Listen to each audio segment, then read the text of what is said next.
Okay. At the beginning of this year, I was in one of my darkest moments ever. I was hearing voices, and the voices were all agreeing that I should just end my life. One time, and all, to get rid of all the pain I was feeling. I hated God because I did not see the reason why He was keeping me. There was something He was keeping me for. I just wanted to die and be forgotten. Now, I entertained this thought many times before, but I never followed through. This time I was determined to do it once and for all, and the funny thing was that I wasn't scared to die. I wanted to die for the New Year's. Okay, so I take these pills they call trazodone. They help me sleep. Okay? If you never heard of this medication before, it's used for anxiety and for severe depression, which I suffered from. And I'm going to say suffered because God delivered me from that. I just got a refill of, the prescription amount is 1 to 2 pills that you're supposed to take before bedtime. Okay? So around 10 a.m. on December 31st, last year, I took 10 of these pills. Oh, gosh. Okay? Out of 60 pills in the bottles, and I poured it down with a force light. Now, that's about 10 days worth of medication. The next thing I remember, I heard the family upstairs counting down. The last few seconds of 2016.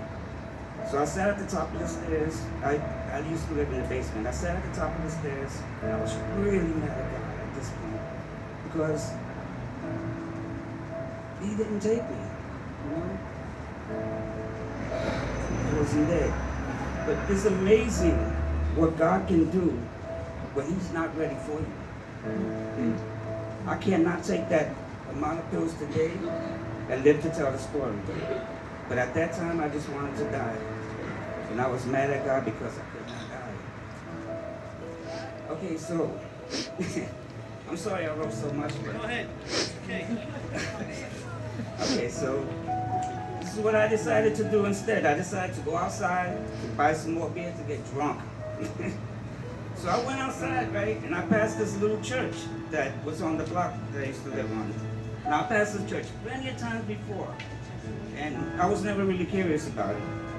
But this night, I peeked inside, and I remember I couldn't really see because the windows were foggy. So I decided to go to the door and wipe it clear so I could see inside, right? And there was this lady at the front door, and she opened the door and she asked me to come inside. So I did. And everything after that went so fast. I remember the whole church praying for me. And they gave me oil, and they put it on my hands, and they put it on my arms, and they put it on my head, and they gave me one little bottle to drink. I never understood what that was for. Maybe someone could clarify that for me. I don't understand what that was for, but I did so. Then the pastor of the church, he came and he prayed for me in tongues. Now, I didn't know what he was saying, but I understood the message that God had for me. He was not giving up on me. And that He has a meaning and a purpose for me. So I went outside to drink, but God took that, He turned it around and delivered me. Amen. He put me, God, He spoke to me so loud on January 1st. Okay, I'm different after that encounter. I never returned back to that church, but I see, this is what I feel, that the whole purpose was that God was going to use that church as a vessel for my salvation. Yes. Mine. Yes. And to let me know that He loves me and He keeps me every day.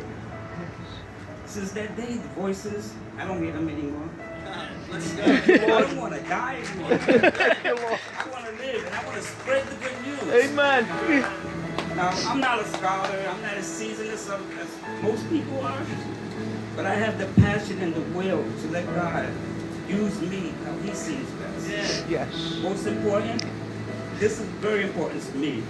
Most important, I don't hate God anymore. I love Him and I thank Him for His goodness.